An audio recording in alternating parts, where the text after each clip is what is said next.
안녕하세요. 사연 읽어주는 남녀입니다. 누구에게나 엄마라는 이름은 참 특별한 말이죠. 그런데 오늘 사연을 보내주신 사연자분에게는 이 엄마라는 존재가 또 다른 의미로 특별한 존재라고 합니다. 도대체 어떤 사연이 있는 건지 함께 들어보시죠.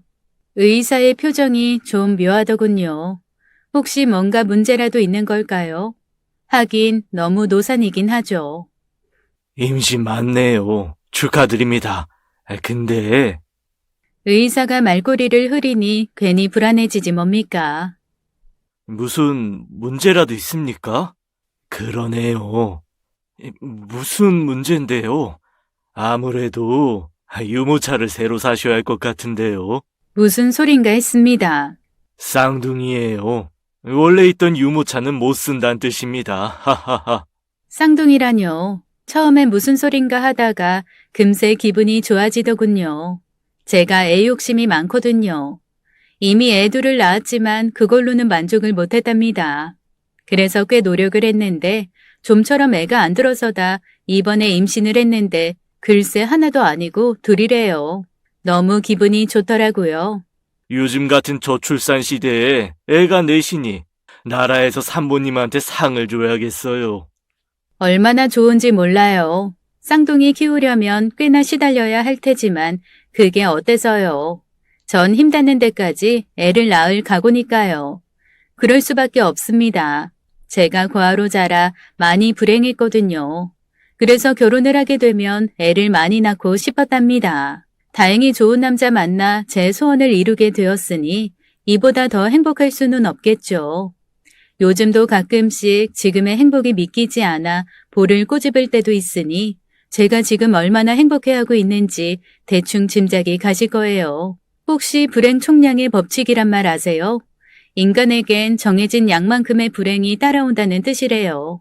바꿔 말하면 신이 정해준 양만큼의 불행을 다 겪고 난 사람이라면 더 이상의 불행이 없을 거란 뜻이기도 합니다. 제가 바로 그 증거거든요. 지금이야 이렇게 행복하지만 그전엔 정말 불행했던 날들을 보냈어요. 제 또래는 절대로 겪지 않았을 그런 불행이었죠. 앞서 말씀드린 것처럼 그 불행 전부는 제가 고아였기 때문에 받아야 했던 것들이었습니다. 제가 고아가 아니었다면 알 수도 없고 알 필요도 없던 그런 것들 말이에요. 지금 이렇게 사니 이젠 덤덤하게 말할 수 있지만 그때는 정말 힘들었어요. 얼마나 힘들었는지 한번 들어봐 주시겠어요? 안녕하세요. 전 40을 코앞에 두고 있는 여자입니다. 지금은 남편과 함께 조그만 식당을 하고 있어요. 처음 시작할 땐 좀 힘들긴 했는데 방송에서 저희 식당이 있는 시장을 소개하면서부터 시장을 찾는 손님들이 늘어 지금은 그래도 적당히 먹고 살만 하죠. 찾는 손님들이 많아지니 가게를 늘려라, 더 큰 곳으로 가라는 이들이 많지만 그럴 생각은 없답니다. 돈이란 게 많으면 좋지만 그것보다 더 중요한 건 제가 얼마나 지금 생활에 만족하고 있냐가 아닐까 생각하기 때문이에요. 전 지금 충분히 좋아요. 열심히 남편과 일하고 집에 가선 애들 재롱 보며 사는 지금이요. 뭐 이제 쌍둥이까지 나오면 돈이 더 많이 필요할 테지만 사실 지금 버는 돈으로도 내 아이 다 키우는 게 불가능한 것도 아니니까요. 소원이 있다면 지금처럼 사는 거예요. 크게 욕심 부리지 않고 가족들과 함께 행복하게 사는 거요. 겨우 그게 소원이냐 하실 분도 있으실 거예요. 네, 어찌 보면 참 하잘 것 없는 거라고 생각하실 수도 있어요. 근데 제게는 이것만큼 이루기 힘든 일이 없었거든요. 이유는 단 하나, 제가 고아였기 때문입니다. 가끔 남편은 친부모님을 찾아보라 그러지만 그럴 생각은 전혀 없어요. 걸음도 못 걷는 저를 고아원에 버리고 간 그분들이 그립지도 보고 싶지도 않아서랍니다. 네, 알아요. 부모가 자식을 버릴 수밖에 없는 그런 절박한 사정이 있을 수도 있겠죠. 저도 살면서 힘든 일 많이 겪었으니 아예 모른다고 할 수도 없어요. 근데요, 아무리 힘들어도 가족이 똘똘 뭉쳐서 살면 그깟 고난쯤 얼마든 극복할 수 있다는 걸 너무 잘 알거든요. 친부모는 그런 시도조차 안 했다는 거잖아요. 그런 사람들을 굳이 찾을 이유가 있을까요? 이미 제게는 가족들이 있는걸요. 이 가족을 만들기까지 참 많은 시간이 필요했어요. 제가 조금만 더 운이 좋았다면 한참 전에 이룰 수 있는 일이었는데 그건 안 되더군요. 사실 기회가 없었던 건 아니거든요. 고아원에서 자란 아이들의 가장 큰 특징이 뭔지 아세요? 그건 너무 일찍 철이 든다는 거예요. 정상적인 가정에서 자란 아이라면 아무것도 모를 7, 8살 아이 정도만 돼도 고아원 아이들은 웬만한 어른 못지않은 눈치를 가지게 되거든요. 그럴 수밖에 없죠. 지원이 많은 고아원도 있고 아닌 고아원도 있을 테지만 설령 지원이 많은 고아원이라고 해도 그리 풍족하진 않거든요. 저희 고아원 같은 경우엔 수녀님들이 저희를 키워주신 곳이라 그나마 좀 괜찮긴 했지만 말 그대로 그나마 괜찮은 정도였어요. 자기 소유의 장난감 하나가 귀한 그런 곳이죠. 그러니 아이들 모두가 눈치껏 자기 것을 챙겨야 한답니다. 특히 이 또래 아이들이 눈치가 빨리 느는 건 아무래도 우리나라 입양 문화와도 무관하지 않아서일 겁니다. 입양을 원하시는 분들 대부분이 아기 수준의 나이대를 원하시거든요. 그러니 4, 5살만 넘어가도 입양이 쉽지 않답니다. 그분들 심정을 모르는 건 아니에요. 가능한 한 어린아이를 데려가 키워야 부모 자식 간의 유대가 강할 거라는 생각도 하실 테고 또 주변 사람들 눈 때문에라도 그러시는 거겠죠. 아닌 경우가 간혹 있지만 초등학교 입학할 나이의 아이를 원하시는 경우는 거의 없는 이유입니다. 아이들도 그걸 알아요. 저희들끼리 그런 말을 하기도 하고요. 그러니 이 또래 아이들은 자기가 더 이상 입양될 거라는 기대를 안 하게 돼요. 그럼 독립할 나이까지는 계속 이곳에서 살아야 하는 거죠. 그러니 눈치가 늘 밖에요. 저도 그런 아이들 중 하나였어요. 여자여서 그런지 몰라도 전 그 중에서도 유독 눈치가 빠른 아이였답니다. 베로니카 수녀님이 그런 절 똑똑하다고 많이 칭찬해 주셨지만 이제와 생각하니 그건 칭찬이라기보다는 안타까워서 그런 거지 싶더라고요. 아무것도 모르고 해맑아야 할 아이가 어른처럼 구니 수녀님이 보기엔 얼마나 안쓰러우셨을까요? 근데 그게 제게 기회를 줄 누가 알았겠습니까? 고은아, 너 원장 수녀님 방으로 좀 오래. 원장 수녀님이 절 찾는다는 말을 누군가가 전하대요. 사실 저희가 원장 수녀님 방에 갈 일은 별로 없거든요. 말썽을 부린 게 아니라면 말이죠. 근데 아무리 생각해봐도 제가 말썽을 부린 적은 없었어요. 그래도 모르죠. 아무튼 그래서 마음을 졸이며 원장 수녀님 방으로 갔어요. 고은아, 어서 와. 인사드려. 원장 수녀님 방에 가니 어른 2분이 계시더라고요. 무슨 일인가 했어요. 저희 시설에서 가장 똑똑한 아이랍니다. 공부도 잘하고 저희 말도 잘 듣는 참 착한 아이예요. 보시면 아시겠지만 예쁘기도 하고요. 2분이 저를 요리조리 훑어보시더라고요. 순간 혹시 저를 입양하시는 건가 생각했지만 금세 생각을 접었습니다. 그때가 제가 10살이었거든요. 10살짜리를 입양하는 사람은 아무도 없다는 걸 너무 잘 알 때였어요. 괜히 쓸데없는 생각을 할 이유는 없었죠. 그래봐야 상처 입는 건 저니까요. 그러네요. 딱 봐도 똘망똘망한 게 여간 야무진 게 아닐 것 같아요. 네, 다들 그렇게 말한답니다. 어떻게 얘랑 얘기 좀 하실래요? 애기는요, 애 엄마가 좋아하면 됐죠. 어떻게 당장 데려갈 수 있나요? 제 귀를 의심해야 했습니다. 원장 수녀님과 그분들이 나누는 이야기는 분명 입양에 관한 거였으니까요. 왜 절 보시는지 궁금했지만 그때부터 심장이 막 뛰었어요. 아, 당장은 안 되고요. 일단 조금 시간을 두시고 보시면 어떨까요? 입양이란 게 그리 간단한 문제가 아니거든요. 처음 볼 땐 마음에 들어도 막상 같이 살다 보면 실망스러운 부분이 보일 수도 있고요.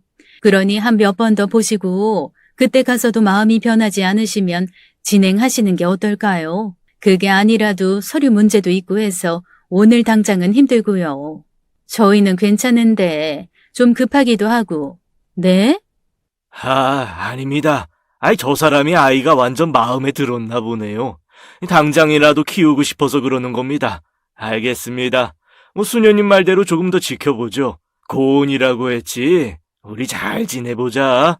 애정이 듬뿍 담긴 목소리였습니다. 바보같이 너무 놀라서 대답도 제대로 못했네요. 그렇게 그분이 돌아가셨어요. 그날 밤 제가 얼마나 후회를 했는지 모릅니다.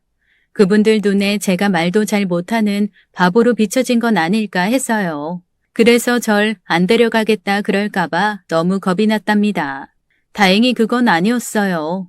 그 이후 두 분은 수시로 오셔서 저랑 시간을 보내셨거든요. 어떤 날은 치킨도 사오셨고 또 어떤 날은 데리고 나가서 짜장면도 사주셨어요.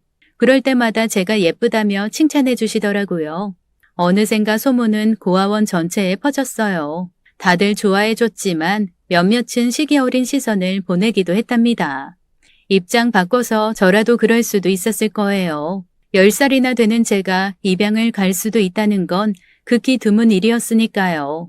너 그 집 가서 밥하고 빨래하고 그럴지도 몰라. 생각해봐. 우리처럼 다 큰 애들을 왜 데려가겠어? 나 같으면 안 간다. 여기 있으면 수녀님들이 다 챙겨주는데.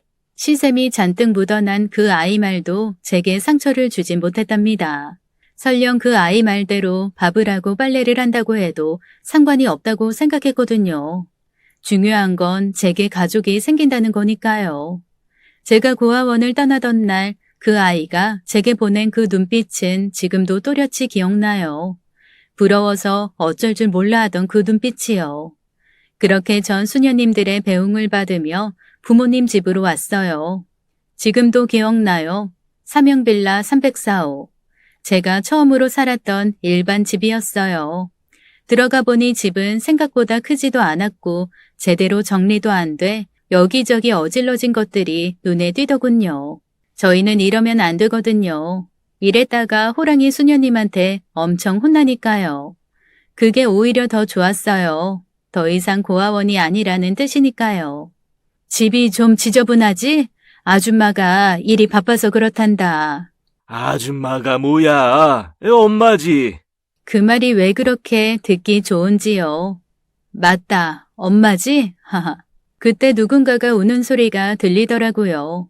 준영이 깼나 보다. 양엄마가 한쪽 방으로 쑥 들어가시대요. 그러더니 잠시 후 남자아이 하나를 데리고 나오시더라고요. 한 서너 살 정도 돼 보이는 아이였어요.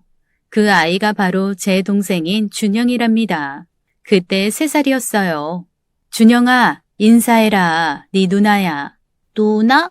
누난데 왜 이제 와? 누나는 다른 데서 살다 왔어. 이젠 우리랑 같이 살 거야. 누난데 왜 다른 데서 살아? 이상해. 조금 놀라긴 했어요. 양부모님에게 다른 아이가 있다는 소리는 못 들었거든요. 그리고 아이가 있으면 보통 입양을 하지 않을 때가 많으니 아이가 있을 거란 생각도 못했어요. 그래도 잠시 놀라고 말았답니다. 놀람보다는 기쁨이 더 컸어요. 제가 고아원에서도 이 또래 아이들을 예뻐했거든요. 사실 고아원을 나오면서 가장 마음 아팠던 게 그거였어요. 그 아이들을 못 본다는 사실이요. 그랬으니 준영이가 있다는 게 싫을 일은 아니었어요. 나 누나야, 누나. 누나. 제가 그 집에서 살면서 느낀 유일한 기쁨이 준영이었어요. 준영이는 절 참 잘 따랐거든요. 당연합니다. 항상 집을 비우기 일수인 양부모님들을 대신해 준영이를 키우다시피 했으니까요. 때론 양엄마보다 오히려 제 품에 파고들던 아이였습니다. 요즘 제 아이를 키우면서 가끔 그때가 떠오르기도 해요. 겨우 10살짜리가 3살짜리 남자를 마치 자식처럼 생각했다는 게 너무 웃겨서요. 근데 진짜 그런 맘이 없지 않았어요. 그 정도로 제가 준영이를 예뻐했다는 뜻입니다. 그래서 그 말도 안 되는 일들을 견딘 거기도 하고요. 아마 일주일 정도였을 거예요. 제가 가족을 만들었다는 기쁨에 휩싸여 있었던 거요. 처음엔 잘해주시던 두 분이 일주일 정도 지나면서부터는 제가 귀찮다는 듯 행동하셨거든요. 엄마, 학교에서 준비물 가져오래요. 실내화 같은 거요. 아, 귀찮아. 실내화가 뭐 필요해. 그냥 신발 신고 다니면 되지. 교실 안에서는 신발 못 신어서요. 선생님이 저 실내화 없다고. 꼭 그게 있어야 해? 그냥 양말 신고 다녀. 어차피 신발 안 신으면 깨끗하겠네. 참, 그리고 너 준영이 먹을 거 만들어놨니? 지난번에 가르쳐줬잖아. 아니요. 어제 숙제하고 하느라. 얘가 미쳤네. 그럼 준영이 굶길래? 똑똑하다더니 뭐가 똑똑해? 그 여자 거짓말한 거 아니야? 내가 속은 건가? 뭐 하고 있어? 빨리 준영이 먹을 거 안 만들고. 피곤하니까 나와. 안 그래도 새벽에 들어와서 잠도 못 잤는데. 저 지금 학교 가야 하는데. 얘가 어디서 말대답이야? 넌 고아원에서 그렇게 배웠니? 어른이 말하면 얘부터 해야지. 그리고 학교가 뭐가 그렇게 중요해? 그거 간다고 밥이 나와 쌀이 나와? 준영이 먹을 것 만들고 가든지 말든지. 알았으면 나가. 나 잘 테니까 깨우지 말고. 이런 식이셨어요. 양엄마랑 양아빠는 뭐가 그리 바쁜지 오후 늦지막히 나가시곤 새벽에 들어오는 경우가 잦았답니다. 그럴 때마다 제가 준영이 먹이고 씻기고 입히는 걸 다 했어요. 기껏 10살이었는데 양엄마는 저보고 음식 만드는 법도 알려주셨죠. 아마 이 집에 오고 나서 이틀째였을 거예요. 너 음식은 만들어 봤니? 아니요. 저희는 아직 그런 건 안 했어요. 여자가 그러면 안 되지. 나도 네 나이 때 이미 칼도 쓰고 음식도 만들었는걸. 이리 와봐. 가르쳐 줄 테니까 잘 봐. 준영이 좋아하는 거니까 잘 배웠다가 우리 없을 때 준영이 만들어주면 돼. 전 그게 엄마가 딸에게 해주는 교육 같은 거라고 생각했어요. 그래서 더 좋았어요. 고아원에서는 절대로 할 수 없는 일이니까요. 근데 아니었어요. 그건 엄마가 딸에게 해주는 의식이 아니라 그냥 종년을 가르치는 그런 행위였으니까요. 그래도 좋았다고 느낀 건 그 음식을 먹으며 좋아하는 준영이 때문이었을 겁니다. 뭐 그 덕에 전 언제나 지각을 일삼는 문제 학생이 됐지만요. 누나 무서워. 괜찮아. 이리 와. 누나 안고 있어. 엄마랑 아빠가 이야기할 게 있나 봐. 거실에서 두 분이 다투는 요란한 소리가 들릴 때면 항상 준영이는 제 품을 파고들었어요. 두 분이 하루가 멀다 하고 다투시는 날이 많았거든요. 돈이 어디 있어? 지난번에 용군에 가서 다 잃었잖아. 누가 몰라? 그러니 어디서 꺼오라는 거잖아. 우리 잃은 거는 만회해야지.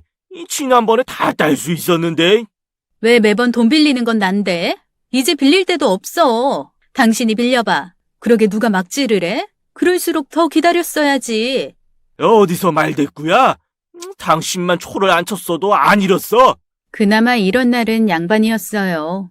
많은 경우 비명이 난무할 만큼 치고받고 싸우는 것도 서슴지 않던 분들이었거든요. 제가 잘은 몰라도 두 분이 새벽까지 하신다는 일이 뭔지도 어렴풋이 알 수 있었답니다. 두 분은 노름을 하신 거였어요. 아무리 눈치가 빨라도 노름이라는 게 정확히 뭔지는 모를 나이긴 했어요. 그래도 알 수 있었던 건 집안에 돈이 없다는 거였죠. 때론 준영이 먹일 음식 재료도 없던 날이 부지기수였으니까요. 두 분이 싸우신다는 게 그 증거죠. 이럴 때마다 준영이는 겁에 질려 떨었지만 사실 더 무서웠던 건 저였어요. 고래싸움에 새우등 터지는 법이라죠. 제가 그랬거든요. 이렇게 부부싸움을 한 직후면 양엄마는 그 분풀이를 저한테 하셨으니까요. 거의 예외 없이 그러셨어요. 무슨 핑계라도 잡아서 절 혼내셨거든요. 넌 도대체 집에서 뭐 하는 거니? 내가 어제 준영이 속옷 빨아 놓으라 그랬지. 내 말이 말 같지가 않아? 죄송해요. 숙제하고 빨려고 그랬는데 준영이 밥하고 설거지하고 나니 너무 늦어서 잠들어 버렸어요. 지금 당장 할게요. 키워주고 재워주면 밥값을 해야지. 기집애라고 데려왔더니 뭐 하나 제대로 하는 게 없어. 진짜 돌려보내든지 해야지.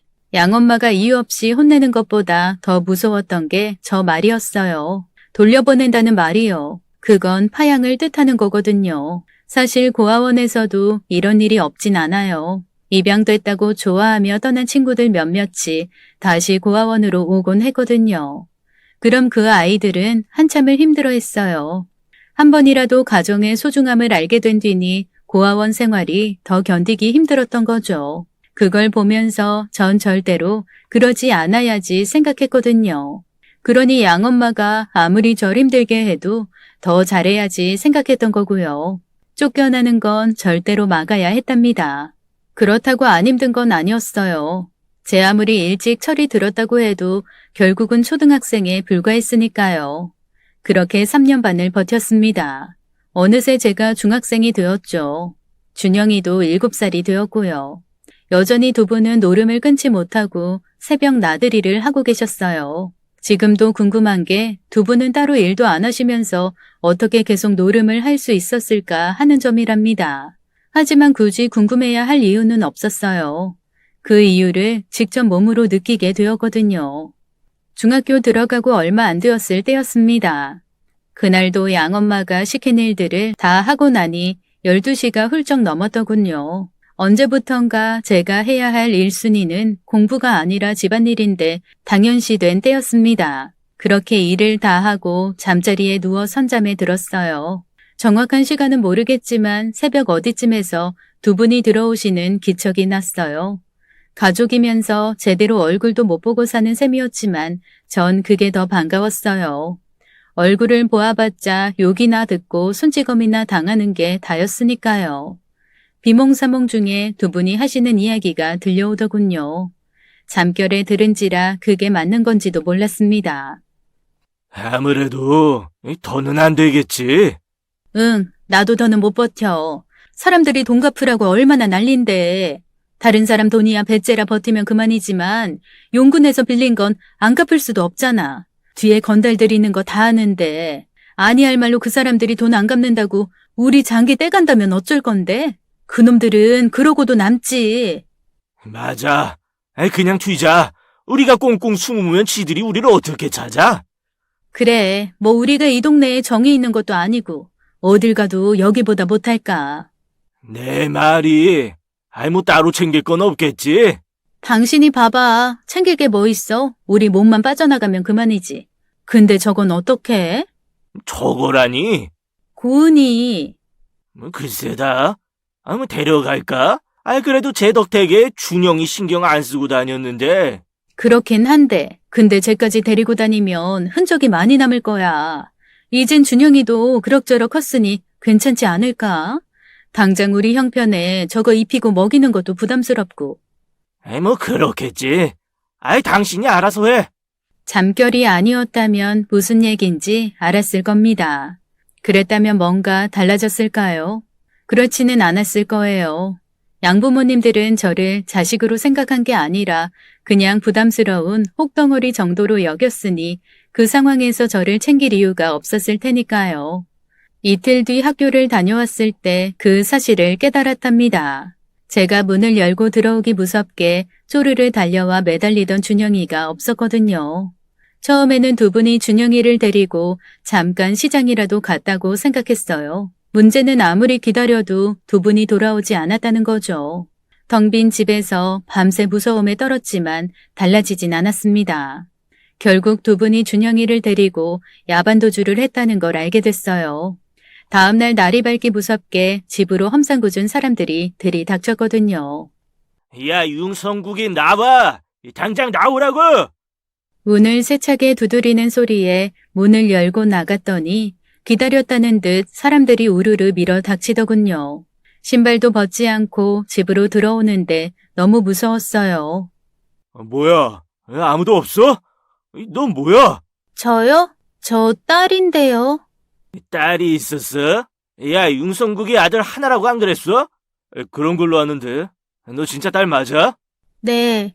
아저씨들은 누구세요? 우리는 네 아빠한테 돈 빌려준 사람들이다. 야, 네 아빠 어디 갔어? 저도 밤새 기다렸는데 안 오셨어요. 엄마도 준영이도 다요. 그때 누군가가 가장 큰 소리를 내던 사람의 귀에 대고 뭔가 속삭이더라고요. 너 친딸 아니지? 네, 그래도 그러니 버리고 갔지. 이 새끼 어디서 잡지? 야, 너 진짜 몰라? 네, 학교 갔다 오니 아무도 없었어요. 무슨 일 있는 거예요? 했지. 그것도 큰일. 아무래도 벌써 튀었나 보네. 내 이 새끼 잡으면 진짜 가만 안 둬. 여기 있어봐야 나타날 것도 아니잖아. 가서 대책이나 세우자고. 애는 어떡하지? 얘라도 확보해야 하는 거 아니야? 딱 보면 모르냐. 친딸 아니래잖아. 그 새끼가 설마 인도주의적인 놈이라서 입양을 했겠냐? 담 나오잖아. 그냥 종년 하나 들였다가 필요 없어지니 버린 거지. 그걸 데리고 가서 뭐하게? 왜? 너도 착한 사람 해보게? 다들 웃더라고요. 양부모님이 빚을 못 이겨 저만 버려두고 도망간 거였어요. 그래도 가족인데 어떻게 그럴 수 있을까 싶었지만 당장 급한 건 그게 아니었죠. 이미 집도 월세를 못 내서 주인이 나가라던 참이었거든요. 갈 데가 없었어요. 14살짜리가 무슨 방법이 있었겠어요. 결국 고아원으로 다시 돌아갔죠. 한번 입양을 갔다 다시 고아원으로 돌아온 친구들처럼 저도 많이 힘들었답니다. 저를 버리고 간 데 대한 서운함도 있었지만 무엇보다 준영이가 너무 눈에 밟혔거든요. 오죽하면 다른 고아들이 누나라고 부를 때마다 준영인가 싶어 반사적으로 고개를 돌렸을까요? 아이를 잃어버린 부모 마음이 그런 걸까요? 매일 밤 준영이가 보고 싶어 남몰래 울어야 했답니다. 2번 다시 준영이를 볼 수 없다고 생각하니 더 그랬어요. 파양당한 아이들의 삶을 모르지 않으니까요. 제대로 된 비유는 아니겠지만 크게 다르지 않은 예가 있긴 해요. 미치도록 미워해서 이혼을 한 부부들 같은 거예요. 파양도 그렇거든요. 데리고 가 키웠는데 너무 실망스러워 파양한 경우라면 2번 다시 그 아이를 찾지 않거든요. 제 경우랑 다르긴 했지만 사실 크게 다른 것도 아니었죠. 그나마 파양당한 아이들은 처음엔 애정을 주었다가 그 기대치에 못 미쳐 그 애정이 미움이나 실망으로 바뀐 것이지만 저 같은 경우엔 처음부터 애정이란 게 아예 없던 경우였으니까요. 저도 압니다. 알면서도 한 가닥 헛된 희망을 품은 것뿐이죠. 그런 사람들이 저를 다시 찾을 일이 뭐 있겠어요. 그 말은 곧 제가 다시는 준영이를 만날 수 없다는 뜻이죠. 그래서 더 슬펐습니다. 제가 힘들 때마다 울지 말라고 달래던 그 여린 손이 너무도 그리웠어요. 다시 함께 살지 못해도 괜찮으니 한 번만 더 준영이를 보게 해달라고 얼마나 기도했는지 몰라요. 준영이가 잘 자라고 있다는 것만 확인할 수 있어도 좋을 거라 생각했으니까요. 헛된 기대겠죠. 네, 압니다. 그러면서도 쉽게 포기가 안 되더라고요. 제가 그만큼 준영이를 애틋하게 생각했기 때문이었어요. 친부모로부터 버림받고 다시 양부모로부터 버림을 받은 아이가 시드는 건 당연하죠. 학교를 다니는 것도 시들하기만 했어요. 겨우 15살이던 제가 인생의 허무함이 무엇인지를 알아야만 하는 게 너무 싫었어요. 바로 그때였답니다. 고아라는 이유로 제대로 된 친구도 없는 학교를 기계적으로 다니고 있던 그때 교문을 나서는 제 앞에 누군가 나타나지 뭡니까? 너무 놀라 울음이 터졌어요. 준영이었거든요. 누나! 겨우 5달 못 본 사이인데 그새 그렇게 자랐을까요? 너무 놀라 입도 안 벌어지더군요. 왜 이 아이가 혼자서 돌아다니나 싶어서였답니다. 준영아, 너 괜찮니? 어디 봐. 괜찮아.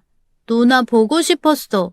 그럼요. 보고 싶었죠. 애가 탈 정도로 보고 싶었답니다. 엄마는? 아빠는? 너 어떻게 왔어? 엄마 저기 있어. 준영이가 가리키는 골목길을 보니 양엄마가 있더군요. 양엄마가 절 오라며 손짓을 했어요. 그렇게나 절 괴롭히던 사람이었는데도 막상 보니 반갑더군요. 가족에 대한 동경이 그렇게 만든 거였어요. 고은아, 잘 지냈니? 엄마가 미안하다. 너무 경황이 없어서 널 못 데리고 갔어. 사실이 아니었죠. 그럼에도 사실이라 믿고 싶었던 거지만요. 어떻게 지내셨어요? 아빠는요? 일단 자리를 옮기자. 너도 들어서 알겠지만 엄마랑 아빠가 사정이 있어서 여기 오면 안 돼. 그런데도 네가 너무 밟혀서 위험을 무릅쓰고 왔단다. 일단 다른 데 가서 이야기하자.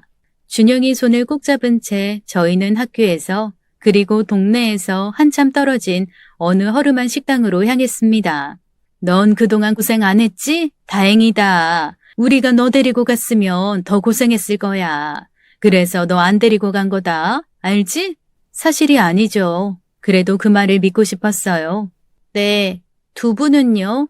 2분 가시고 나서 험상궂은 사람들이 와서 집 난장판으로 만들었어요. 별일 없으신 거 맞죠? 별일이 있었어요. 그래서 절 찾아온 거였고요. 별일이 없었다면 절 2번 다시 찾지 않았을 사람이었습니다. 어떡하니? 네 아빠 지금 교도소에 계셔. 돈 못 받은 사람들이 모함해서 누명을 썼어. 내가 돈이 있었다면 변호사라도 사서 그 누명 벗겨줬을 텐데. 정말요? 어떡해요? 당장은 방법이 없구나. 사실 나도 상황이 안 좋아. 당분간은 엄마도 좀 숨어 있어야 할 것 같아. 그래서 왔어. 네가 준영이 좀 봐줘야겠다. 근데 여기서는 안 돼. 준영이 여기 있는 거 알면 그 나쁜 놈들이 무슨 짓을 저지를지 모르니까. 나중에 안 사실이지만 두 분은 상습 도박 말고도 사기를 저지르기도 하셨대요. 그래서 양아빠가 교도소에 가신 거고요. 2년 선고 받으셨다더라고요. 양엄마 역시 같은 일로 쫓기고 있었고요. 계속 도망을 다니는 중이었는데 준영이를 데리고 다니는 게 어렵다고 생각하셨나 봐요. 그래서 절 찾은 거였답니다. 제가요? 제가 어떻게 그래요? 두 분 안 계시면 돈도 없는데. 그렇다고 고아원에 준영이를 데려갈 수도 없고. 그건 걱정 말아라. 아무리 돈이 없어도 니들 둘 건사할 돈도 없을라고. 일단 방은 얻어놨고 생활비도 좀 마련해놨으니 당분간만 네가 준영이 데리고 살아. 그리 길진 않을 거야. 한 몇 달만 부탁하마. 참, 고아원에는 말해선 안 된다. 그놈들이 고아원에 이야기 들어간 거 알면 어떻게 해서든 니들을 찾아낼 테니까. 양엄마 말은 이랬어요.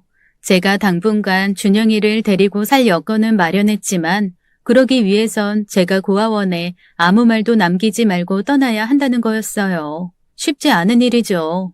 제겐 수녀님들이 엄마 같은 분들이거든요. 아이들이 많다 보니 보통 엄마들처럼 하나부터 10까지 다 챙겨주시진 못하지만 그래도 그 마음만은 진짜인 분들이셨어요.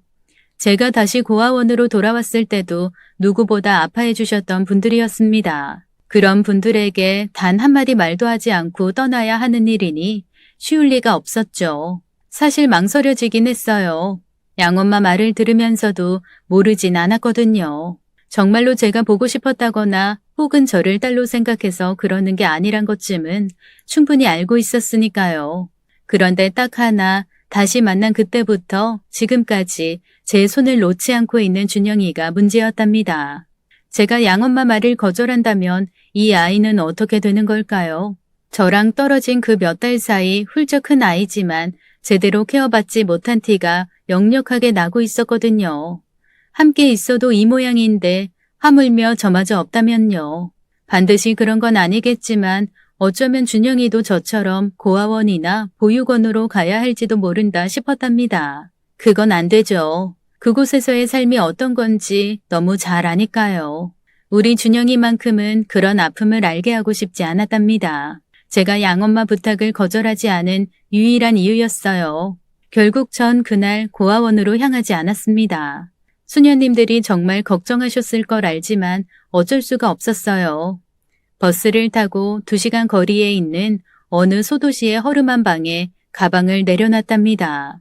양엄마는 그런 제게 약간의 돈을 주셨어요. 이 돈이면 몇 달은 버틸 수 있을 거야. 그때까지만 준영이랑 지내다오. 월세는 6달치 미리 줬으니 그건 걱정 말고. 진짜 얼마 안 되는 돈이었어요. 양엄마가 말한 6달을 버틸 수나 있을까 싶은 정도의 돈이었거든요. 물론 아끼면 못 살 것도 없죠. 15살짜리 여중생이 8살짜리 남자아이를 데리고 살 수만 있다면 말이죠. 보통이라면 말도 안 되는 소리죠. 그러나 그때는 그럴 수밖에 없었습니다. 문제는 양엄마가 그 약속을 지키지 않았다는 겁니다. 금세 돌아온다던 양엄마는 1년이 지나도록 다시 돌아오지 않으셨어요. 당연히 돈은 다 떨어졌죠. 아끼고 아꼈지만 7달이 지나니 바닥을 보이더군요. 더 큰 문제는 월세였어요. 월세를 못 내니 주인이 성화를 부리더라고요. 당연하죠. 받아야 할 돈이니까요. 엄마는 어디 가셨니? 일하러 가셨어요. 이 사람 얼굴 보기가 왜 이리 힘든지. 엄마가 이 집에 사는 건 맞니? 아니라고 할 순 없죠. 그랬다간 당장 경찰에 신고라도 하면 어쩝니까? 엄마가 새벽까지 일하셔서 그래요. 무슨 일 때문에 그러세요? 무슨 일은 이번 달 월세가 안 들어와서 그러지. 내가 이래서 방을 안 주려고 했는데 엄마 들어오면 월세 빨리 내라고 그래라.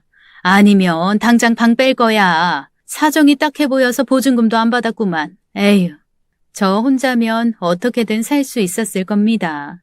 제가 비록 15살에 불과하지만 또래보다 덩치도 크고 해서 나이를 속일 수도 있으니 어디 가서 일할 수도 있을 테니까요. 설령 일을 못한다고 해도 저 혼자라면 버틸 수 있었어요. 험한 데서 잠을 자도 괜찮았고 하루 종일 굶는다고 해도 못 견딜 것도 아니니까요. 문제는 준영이가 있다는 겁니다. 초등학교에 다녀야 할 나이인데도 학교도 못 가고 있는 준영이를 보며 제가 얼마나 마음이 아팠는지 몰라요. 더 안타까운 건 준영이도 어느 때부터인가는 제 어릴 적 모습을 가끔씩 내비쳤다는 거예요. 말씀드렸죠. 힘들게 큰 아이들이 빨리 철든다고. 준영이는 그러지 않길 바랐어요. 진심으로 그렇게 생각했어요. 그러려면 일을 해야 했답니다. 학교를 보내는 것까진 제 힘으로 할 순 없지만 이 아이를 먹이고 재우는 건 할 수 있으니까요. 준영아, 누나 말 잘 들어. 엄마랑 아빠가 일이 길어져서 빨리 못 오실 것 같아. 엄마 아빠가 없으면 누가 준영이 보호자야? 누나. 맞아. 지금은 누나가 네 보호자야. 너 보호자가 무슨 뜻인 줄 알아? 아빠 같은 사람. 내가 그것도 모를까? 우리 준영이 똑똑하네. 맞아. 아빠 같은 사람을 보호자라고 그러는 거야. 그럼 보호자는 뭘 해야 하지? 돈을 벌어야 해. 아이고, 이 똑똑한 것. 맞아. 보호자는 돈을 벌어야 해. 그래야 우리 준영이 맛있는 것도 사주고 옷도 사주고 할 테니까. 근데 지금은 누나가 보호자니까 누나가 돈을 벌어야겠지? 근데 그러려면 준영이 혼자서 집 잘 보고 있어야 돼. 우리 준영이 그럴 수 있지? 나 혼자 있어야 돼? 나 무서운데? 우리 준영이 이제 다 큰 형아잖아. 누나 일하고 올 동안만이야. 말 잘 들으면 준영이가 좋아하는 과자도 많이 사올게. 형아니까 그럴 수 있지? 마지못해 고개를 끄덕이더군요. 그게 더 슬펐어요. 그냥 아이라면 싫다고 떼를 써야 하는 상황이잖아요. 근데도 고개를 끄덕인다는 건 준영이도 저처럼 빨리 철이 들어가고 있다는 증거니까요. 마음이 쓰리긴 했지만 어쩔 수 없었어요. 제가 돈을 벌지 않으면 준영이를 돌볼 수 없었기 때문입니다. 쉽지 않았어요. 아무리 덩치가 크다 한들 제가 성인으로 보이진 않을 테니까요. 며칠을 애원하다시피 돌아다닌 끝에 한 식당에서 일을 할 수 있었어요. 설거지도 하고 잡일도 하는 그런 자리였답니다. 제가 많이 딱해 보였나 봐요. 고마웠어요. 흔히 아이들이 일을 하면 일을 시키고 돈을 안 주시는 분들도 많다는데 사장님은 안 그러셨어요. 많은 돈은 아니었지만 약속한 대로 다 주셨거든요. 덕분에 월세도 낼 수 있었고 준영이를 굶기진 않아도 됐답니다. 고은이 너 갈 때 이거 가져가. 이게 뭔데요? 반찬이랑 먹을 거 조금이야. 감사합니다. 잘 먹겠습니다. 감사합니다. 연신 감사를 표하는 저를 보던 사장님의 얼굴에 안쓰러움이 잔뜩 묻어나더군요. 상관없습니다. 안쓰럽게 생각하든 불쌍하게 생각하든 그게 무슨 문제라고요. 설령 저를 나쁘게 생각한다고 해도 괜찮아요. 우리 준영이 배를 불릴 수만 있다면 뭐라도 할 수 있으니까요. 아마도 사장님은 주방 이모를 통해 제 얘기를 전해 들으신 것 같더라고요. 제가 이모한테 대충 이야기를 했거든요. 그게 이런 걸 바라고 한 건 아니지만 아무튼 제겐 도움이 된 건 맞았네요. 그렇게 준영이와 1년 3개월을 버텼습니다. 힘들었죠. 그래도 괜찮았어요. 아무리 힘들어도 준영이가 절 보고 누나라며 매달리는 순간 그 고생이 충분히 가치가 있다고 느껴진 때문입니다. 학교를 다닐 수 없어도 괜찮았어요. 제 학교보다는 오히려 준영이 학교가 더 신경 쓰였답니다. 어느새 9살이 된 준영이가 아직 학교 문턱조차 못 넘은 게 너무 마음 아팠거든요. 다행히 그 문제를 해결할 수 있었답니다. 대신 제가 또 한 번의 버림을 경험해야 했지만요. 누나, 엄마 왔어. 일을 끝마치고 들어가니 준영이가 난리네요. 바닥에 과자가 잔뜩 놓여진 걸 보니 사실인가 봅니다. 엄마가 오셨어? 어디 계신데? 뭐 살 거 있다고 잠깐 나갔다 온대. 믿기진 않았지만 준영이가 거짓말을 할 이유는 없겠죠. 1시간 정도 지나고 양엄마를 볼 수 있었습니다. 오셨어요? 왜 이렇게 늦으셨어요? 제 딴에는 그간의 공로를 칭찬받고 싶은 마음이 컸던 모양입니다. 잘했다고 칭찬해 주실 줄 알았어요. 제가 너무 많은 걸 바랐던 걸까요? 너네 잘 보라고 그렇게 신신당부를 했는데 애가 꼴이 이게 뭐니? 짜증나게. 하긴 네가 그렇지 뭐. 칭찬 대신 꾸중이 오더군요. 너무 서운하더라고요. 저 진짜 제가 먹을 걸 줄여서라도 준영이를 챙겼거든요. 그래봐야 제대로 먹인 건 아닐지 몰라도요. 그래도 전 진짜 최선을 다했어요. 겨우 16살짜리가 주방에 쭈그리고 앉아 밀려드는 설거지를 하면서도 불평 한번 하지 않을 정도로요. 그런 것도 몰라주는 양엄마가 서운했답니다. 준영이가 왜요? 제가 그동안 어떻게 살았는지 아세요? 제 손 좀 보세요. 하루 종일 설거지를 하다 보니 퉁퉁 불어버린 손을 내밀었어요.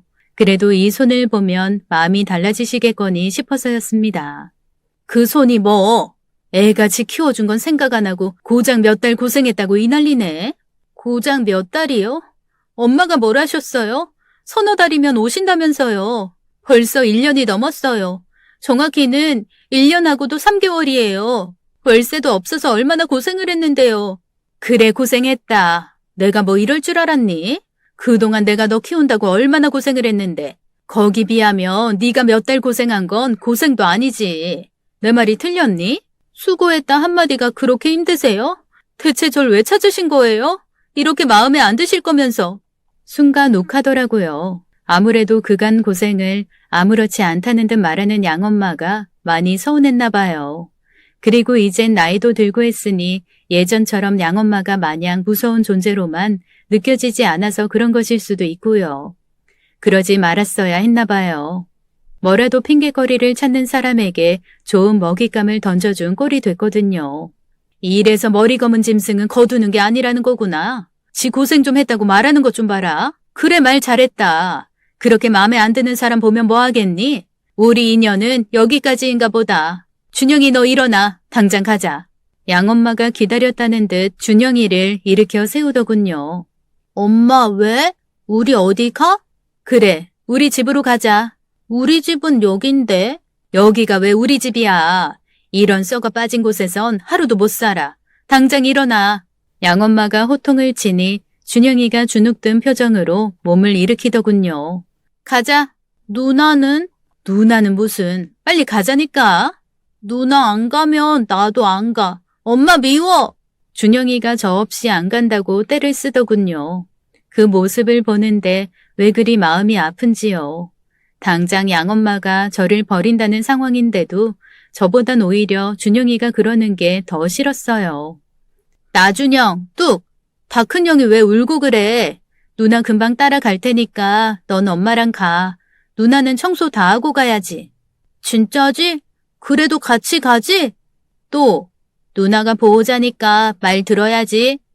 응, 나 누나 말 잘 들어. 그러니까 누나도 금방 와.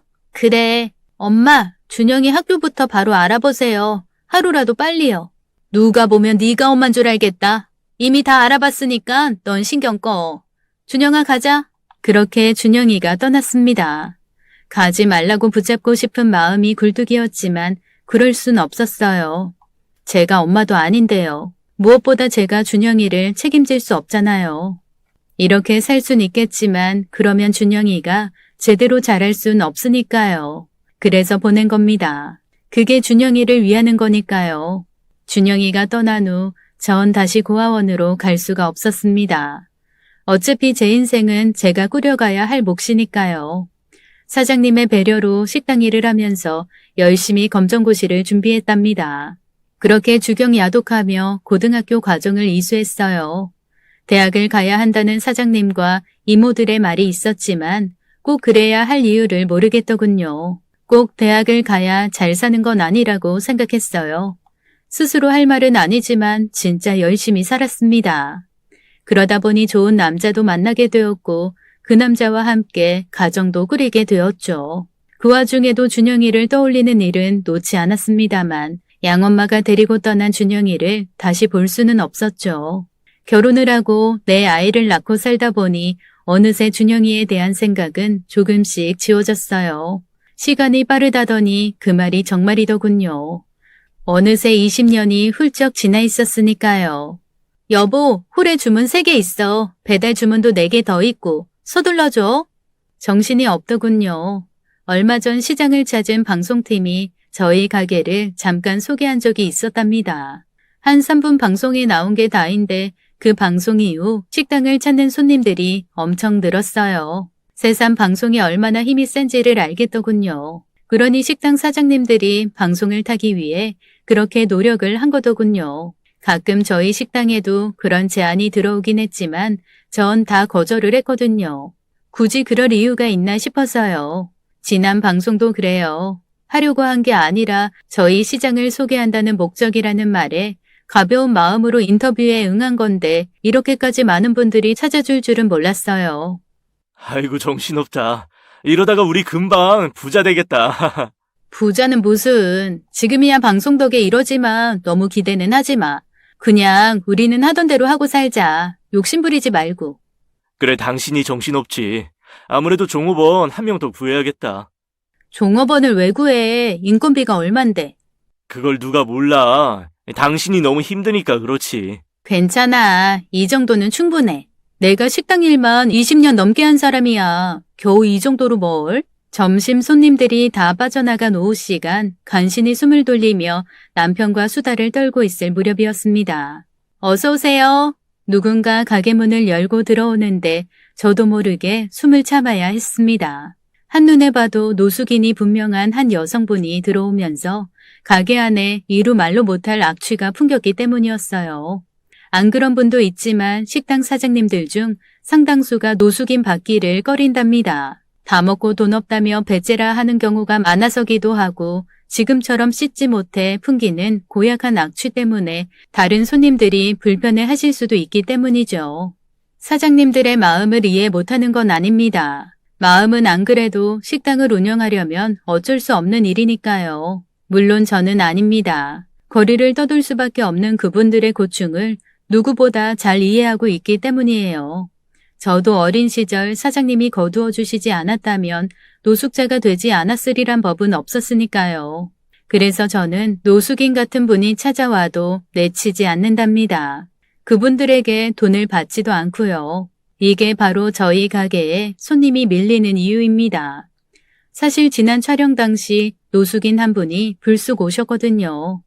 아무리 방송 촬영 중이라고 해도 그 때문에 그분을 내칠 수는 없지요. 촬영하던 PD가 그걸 예쁘게 포장해 주신 덕에 저희 가게가 인심 좋은 사장님이 꾸리는 훈훈한 가게로 알려진 게 컸습니다.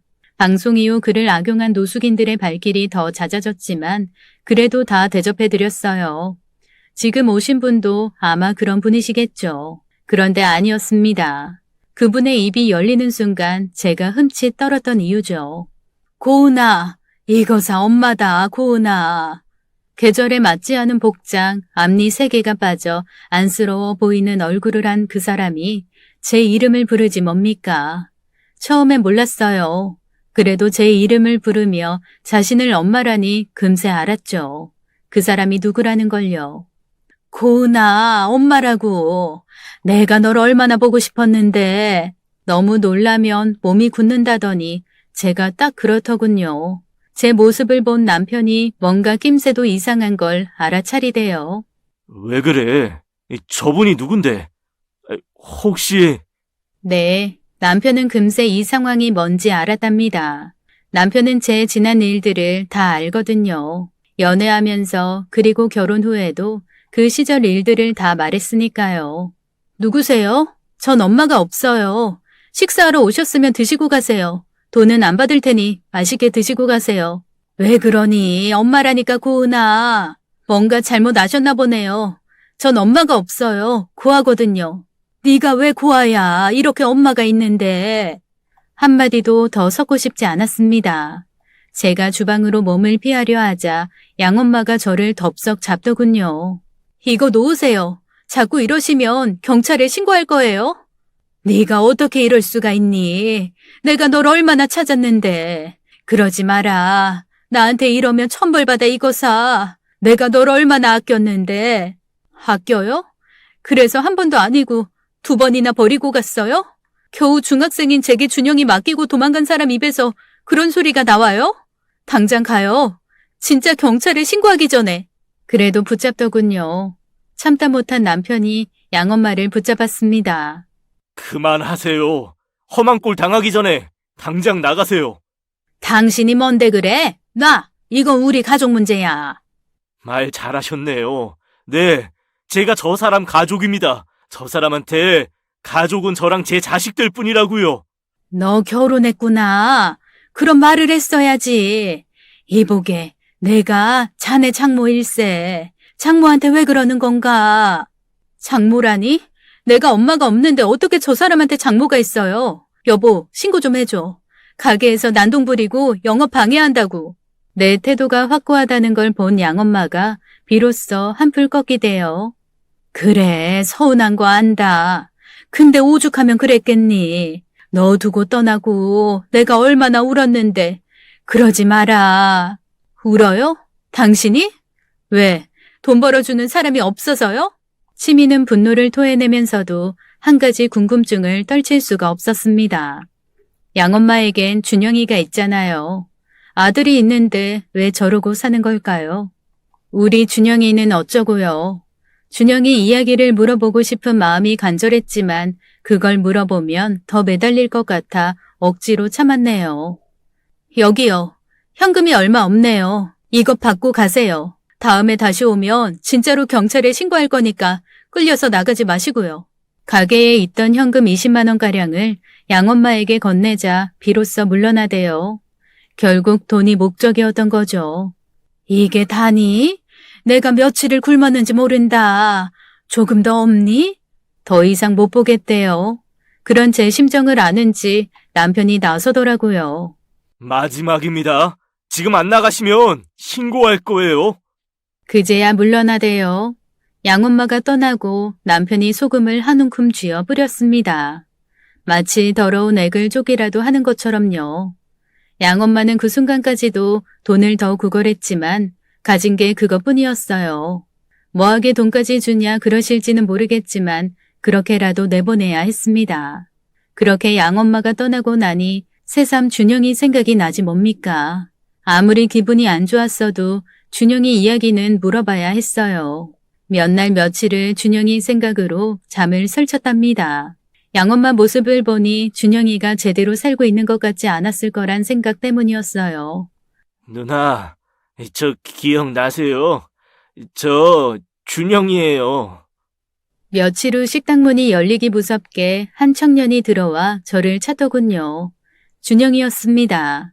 제 눈을 의심해야 했어요. 그토록 번듯하게 자란 준영이가 제 앞에 나타났으니까요. 준영아, 너 어떡해? 눈물이 너무 나서 말하기조차 힘들었습니다.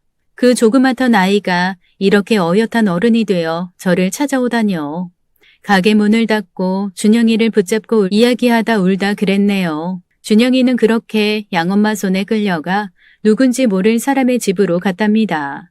양엄마가 같이 산다는 그 남자는 준영이를 적잖이 구박했다고 하대요.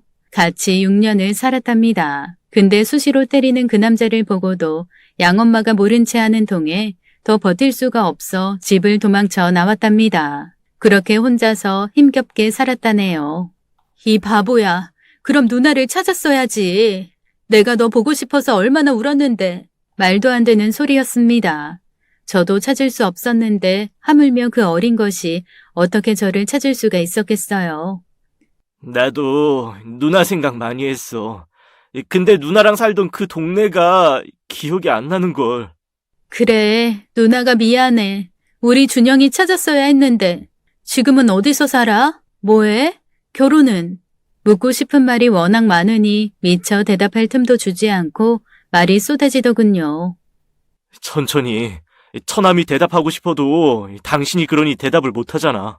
하긴 대답이 뭐 필요하겠어요. 제가 모를까요. 겨우 16이나 17인 아이가 혼자 사회에 나왔으니 그 고생은 이루 말할 수도 없었겠죠. 괜찮아. 나 이제 공장에서도 제법 인정받고 살아. 사귀는 사람도 있고, 나 누나 TV에서 보고 얼마나 놀랐는지 몰라. 그냥 무심코 보다가 왠지 낯이 익어서 계속 봤어. 돌려보고 또 돌려보고 그제야 생각나더라. 그래서 찾아왔어. 보고 싶었어, 누나. 잘했어, 잘했어. 그렇게 우리는 다시 만나게 되었습니다. 준영이도 양엄마와는 이미 소식이 끊긴 뒤더군요. 결국 준영이에게 며칠 전 일을 말해주었어요. 잠시 안쓰러움이 비치긴 했지만 준영이도 양엄마를 다시 찾고 싶지는 않았나 봅니다. 다시 오실지도 몰라. 잡아둘까? 그래도 엄마잖아.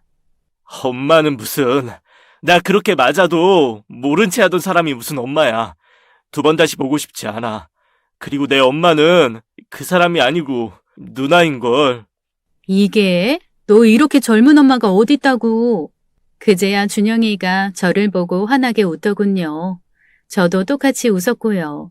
네, 준영이 말이 맞아요. 비록 7살밖에 차이가 나지 않지만 준영이는 제 아들이 맞거든요. 그렇게 키웠고 그렇게 생각했으니까요. 그렇게 우리 남매가 만난 이후 양엄마는 2번 더 우리 가게를 찾아왔습니다. 그때마다 냉정하게 돌려보냈어요. 당연히 준영이 이야기는 하지 않았고요. 그랬다간 이번엔 준영이를 찾아 기생충처럼 피를 빨 걸 아니까요. 마음이 아무렇지 않은 건 아니에요. 그래도 어쩔 수 없어요. 다 자기가 저지른 죄에 대한 벌이니까요. 그래도 키워준 사람인데 어떻게 그러냐 싶으신 분들도 있으실 거란 거 알아요. 제가 나쁜 사람이라고 그러실 수도 있고요. 그래도 어쩔 수 없어요. 이제 불행한 삶은 더 겪고 싶지 않아서랍니다. 앞으론 제 가족들, 남편과 2아이, 그리고 준영이랑 행복하게만 살 거니까요. 참, 뱃속에 쌍둥이도 포함시켜야겠네요. 오늘 사연 어떠셨나요? 어린 시절부터 험난하게 살아오신 사연자분 참 고생 많으셨네요. 그간 열심히 살아오셨기 때문에 지금의 행복을 누리시는 거겠죠. 사연자분이 말씀하신 것처럼 불행은 이제 모두 지나간 것 같으니 앞으로는 행복한 꽃길만 걸으셨으면 좋겠습니다. 오늘도 끝까지 함께 해주신 여러분 감사드리며 저희는 다음 사연으로 돌아올게요.